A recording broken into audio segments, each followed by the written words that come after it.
bebas dari virus corona. Salah satunya Provinsi NTT. Mungkin tanggapannya? Ya, berdoa terus seperti itulah. Ya, berdoa. Tapi Pak Gub, ada berbagai aksi yang dilakukan oleh provinsi lain dalam mengantisipasi meluasnya virus corona, tapi NTT sendiri masih nampak masih adem-adem aja, tidak ada ini untuk Adem itu kenapa? Adem apa ya? Adem. Tidak ada ini untuk bandara dan Bandara tidak boleh tutup, itu kewenangan pemerintah pusat, dan kita perlu obat-obatan, perlu APD, perlu macam-macam. Itu kewenangan pemerintah pusat dan itu tidak boleh karena itu fasilitas dibutuhkan untuk kita menangani segala hal. Kecuali kamu punya pesawat sendiri, kalau bila ada gerakan apa-apa kamu angkat obat-obatan sendiri. di laut sendiri Pak, baru ada 2.000 orang. Kita sedang minta untuk bisa dibatasi untuk orang, khususnya laut, tapi itu kewenangan pemerintah pusat. Pak Gub, bagaimana terkait dengan kabupaten yang melakukan Yang dia nggak punya kewenangan itu pasti nggak bisa, mana mungkin. Itu kewenangan orang terbang itu kan dari pusat. Mana mungkin bisa diatasi? Tidak ada kewenangan pemerintah daerah untuk bisa menahan itu.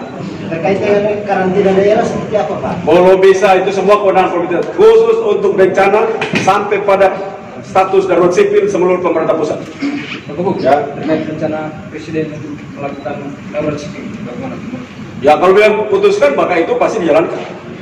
Artinya pemerintah daerah ikuti keputusan dari pusat. Nah, memang mana ada boleh pemerintah daerah lawan pemerintah pusat? Itu negara kesatuan. Apa itu kesatuan politik, kesatuan hukum? Itu namanya. Apakah tidak ada pertimbangan lain? Maksudnya kan sampai hari ini Penyelamatan kondisinya sudah layak dan kemudian harus darurat. Kau layak apa itu yang mau masuk? Mau masuk kau layak itu apa? Kau mengerti layak itu apa? Tidak soal jumlah yang Kau jumlah apa? Jumlahnya apa? belum ada Apa? di NTT ya. Jumlah apa? Jumlah yang positif. Positif. Mana ada positif? Sembarang Jadi itu kamu. maksudnya apakah sudah layak untuk melakukan darurat sipil? Mana ada darurat sipil itu tuh negara mau darurat sipil maka dia berlaku untuk seluruh Republik ini karena satu kesatuan politik dan satu kesatuan hukum. Pak Gub, seperti apa persiapan kabupaten kota setelah melakukan telekonferensi tadi? Ya itu kan melanjutkan apa yang diinstruksikan oleh Bapak Presiden. Satu, pencegahan antara lain dengan physical distancing, social distancing. Yang kedua, kita menyiapkan seluruh fasilitas untuk apabila terjadi apa kita mampu melayani masyarakat dengan baik. Ruangnya baik itu tempat-tempat isolasi, ruang isolasi kita siapkan dengan baik.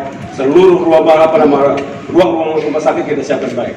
Yang ketiga, dampak, baik dampak sosial maupun ekonomi. Karena itu dampak sosial dan ekonomi itu kita menyiapkan agar seluruh yang kerja harian, buruh-buruh yang oleh karena COVID-19 ini mereka tidak bisa kerja, maka kita akan bantu dengan bantuan-bantuan sosial. Dan pemerintah provinsi siapkan 270-an miliar itu untuk menyiapkan, membantu para masyarakat seperti itu. Dari setiap kabupaten dan kota di Provinsi Nusa Tenggara Timur, saya telah memerintahkan untuk mengalokasikan anggaran dari APBD-nya 13 miliar sampai 6 bulan ke depan untuk kita mampu mengatasi. APD sendiri Pak, alat APD sendiri Pak. Ya itu sudah tadi APD seluruh ruang untuk para masyarakat yang nantinya terkena, apabila terkena dan mereka masuk kita sudah siapkan. Pak Gub, itu kan ada harapan dari sejumlah pelaku usaha agar mereka diberikan dispensasi seperti hotel-hotel yang mendapat imbas dari corona untuk mendapatkan keringanan ya, biaya listrik, pajak, distribusi, parkir dan segala macam. Semua itu sedang lagi dikaji oleh pemerintah pusat dan Bapak Presiden telah meminta untuk itu dikaji secara mendalam dan pasti ada keringanan-keringanan. Nah, apakah daerah juga memberikan kewenangan? Kita menunggu pemerintah pusat.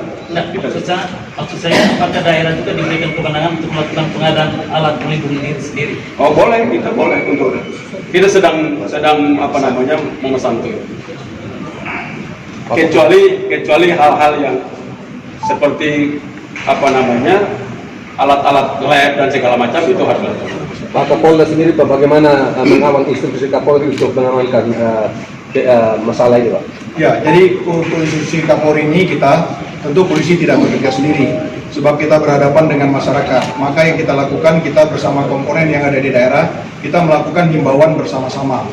Di situ ada beberapa pasal yang bisa kita terapkan, tetapi kita sedapat mungkin kita akan melakukan himbauan yang maksimal, sehingga masyarakat menyadari bahwa ini bukan kepentingan negara semata, tetapi juga kepentingan masyarakat.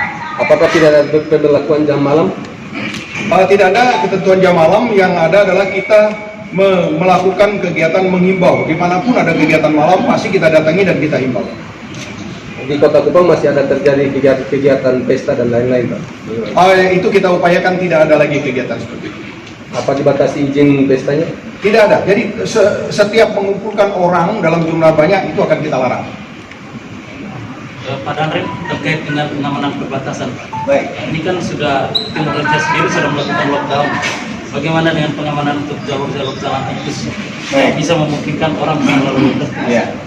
Sejak dari terbentuknya gugus tugas di saat awal, kemudian juga menjalankan petunjuk dan instruksi dari pimpinan di komando atas bahwa mulai dilaksanakan penambahan personil dari Satuan Komando Kewilayahan ikut melibatkan diri dalam pengamanan di perbatasan, dan pos-pos akan diperbanyak. Bukan sudah artinya bukan ditambah dari orang luar, tetapi pos yang sudah ada sekarang ditambah jumlahnya dari organik yang ada. Itu yang kita lakukan, sehingga jalan-jalan tikus dan sebagainya bisa kita kurangi. Ibu Ketua, Ini yang terakhir. Para wartawan itu ikut membantu. Jangan OPD itu OPD COVID-19. Kamu itu bikin orang takut. Kalian punya tanggung jawab juga. OPD itu orang duganya itu sana, itu datang dari mana? Oh, dari Jawa. Ya udah tinggal di situ dulu. Jangan kalau tambah COVID-19, ODP, orang dalam pengawasan itu. Orang dalam pengawasan artinya tidak ada apa-apa. Tunggu lihat kalau dia sakit. Orang sakit pun datang bilang bukan. Nanti kalau sudah COVID-19 terbukti, jangan ditambah COVID-19. Nah, kalian juga bantu itulah. Kalau umpama provinsi lain pakai ya, biar mereka pakai aja. Ini tolong jangan. Kamu tulis saja ODP, orang dalam pengawasan. Titik. Jangan ODP COVID-19. Itu kan orang balik stres nanti. Waduh, ada ODP COVID-19. Ini orang ada baik-baik, kau tambah COVID-19. Jadi masalah dia. Jadi kalian tuh. Ibu Ketua, bagaimana dukungan DPR untuk dana yang tadi disampaikan oleh Pak Gubernur? Bukan itu, bukan. Ini juga yang saya bilang, bagus juga itu. Jadi kalau ODP itu sudah, itu orang kan datang mungkin dari Jakarta karena lagi merah pandemi di sana. Kita bilang tolong untuk di sini dari Satgas dari bandara, tolong kamu isolasi mandiri. Nah ini masuk dalam daftar. Lalu keluar ODP COVID-19 NTT. Ini kan tidak benar kalian bikin begitu itu.